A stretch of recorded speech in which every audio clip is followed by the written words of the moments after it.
welcome to GLG. It's so exciting to have you here for this conversation. I'm so happy to be here, Eric. You've had to make a lot of decisions throughout the course of your editing career. Was there a moment where you realized that you had sort of a defined strategy for approaching these kinds of decisions? I think that my background as an investigative reporter was very helpful because I did that work in Washington and it often involved high public officials. When you have to confront powerful people about unpleasant things that they don't want to talk about, like their personal finances or their campaign finances, you develop a kind of calm steadiness that allows you not to get horribly nervous. So it's 2013. You're on Metro North waiting to go to New Haven, and you receive a phone call from the Director of National Intelligence.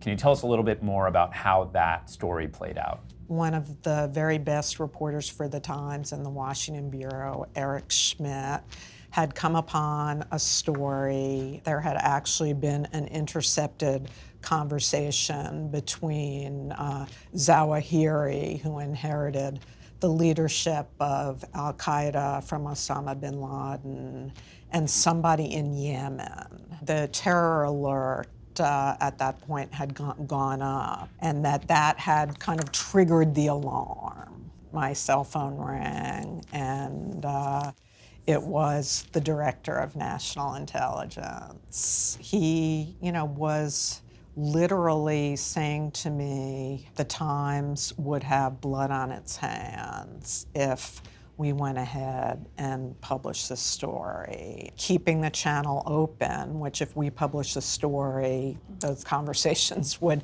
come to a dead halt.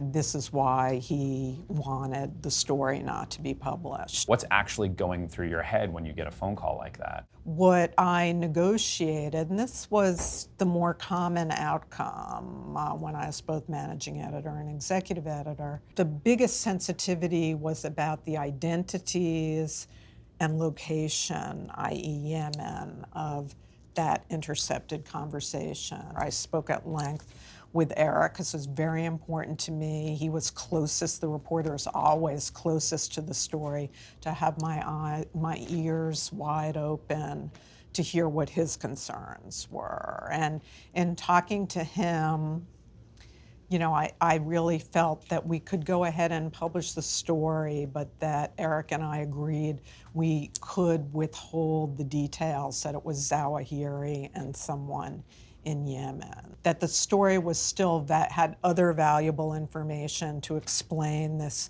higher terror alert to our readers, but that those details, while obviously it's the leader of al-Qaeda, are newsworthy, that they might not be essential to the reader understanding the contours of the story. And so we did hold back who was talking. Is it ever a thought in your mind perhaps to not publish the story?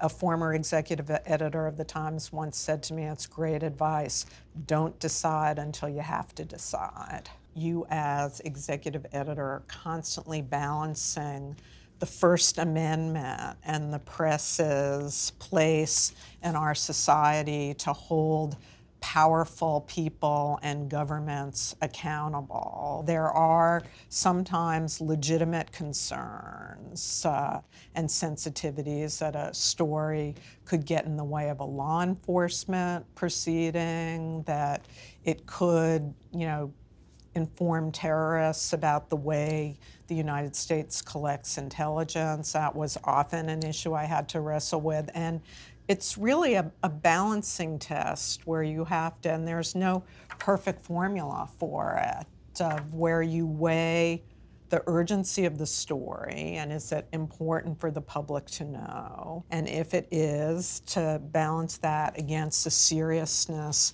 of the request and the sensitivity of the story, that it might cause actual harmed. The press is supposed to keep the public informed. So that is sort of the number one responsibility that you have to keep within your site. But that doesn't mean you take an arrogant attitude that anything, any story, we should just go ahead and publish.